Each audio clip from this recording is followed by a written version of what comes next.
আজকে আমি এই যে কলিজা ভুনা করব গরম পানি করে নিয়ে। এই যে কলিজাটাকে গরম পানির ভিতরে ভিজিয়ে রেখেছি, আর দেখতে পাচ্ছেন যে কত ময়লা বেরোইছে। আর এই ময়লা শুদ্ধা যদি রান্না করা যায় তাহলে কিন্তু এই খাবারটা গন্ধ গন্ধ লাগে। যাই হোক, ওই ময়লাটা আমি গরম পানি দিয়ে 3-4 বার ধুয়ে পরিষ্কার করে নিয়েছি। এরপরে এই যে পেঁয়াজ কুচি, রসুন কুচি, তেজপাতা, এলাচ, দারচিনি সব তেলের ভিতরে দিয়ে এই যে ভাজা ভাজা করব পেঁয়াজটাকে।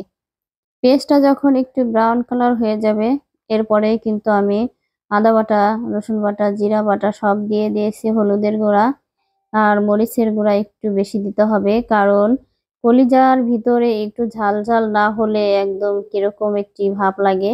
যাই হোক, একটু ঝাল ঝাল করে কলিজা ভুনা করব। দিয়ে কিন্তু এই যে মশলাটাকে হালকা একটু ভেজে নিয়েছি, কারণ মশলা অনেক কড়া করে ভাজলে কিন্তু মাংস হোক যে কোনো এরকম কলিজা ভুনা এগুলা কিন্তু খেতে ভালো হয় না। এই কলিজার সঙ্গে কিন্তু আমার এই মশলাটা একদম কষাতে কষাতে ভাজা ভাজা হয়ে যাবে। এখন নেড়ে চেড়ে সুন্দরভাবে কলিজাগুলোকে একদম ভুনা ভুনা করে নিব।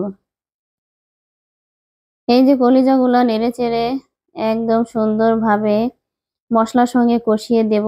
এরপরে যাতে লেগে না যায় সামান্য একটু পানিও এখানে দিয়ে বারবার নাড়াচাড়া দিয়ে অনেক সুন্দরভাবে কষাতে হবে, কারণ কলিজা রান্না করতে কিন্তু বেশি সময় লাগে না, অল্প সময় হয়ে যায়।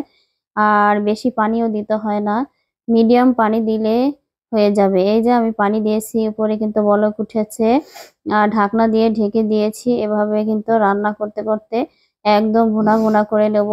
এই অল্প পানি দিয়ে কিন্তু কলিজা সিদ্ধ হয়ে যায়, কারণ কলিজা কিন্তু অনেক শক্ত জিনিস না। এই যে কলিজা আমার রান্না শেষ, মাশাআল্লাহ, কালারটা দেখতে পাচ্ছেন কত ইয়ামি, খেতেও কিন্তু সেই স্বাদ ছিল।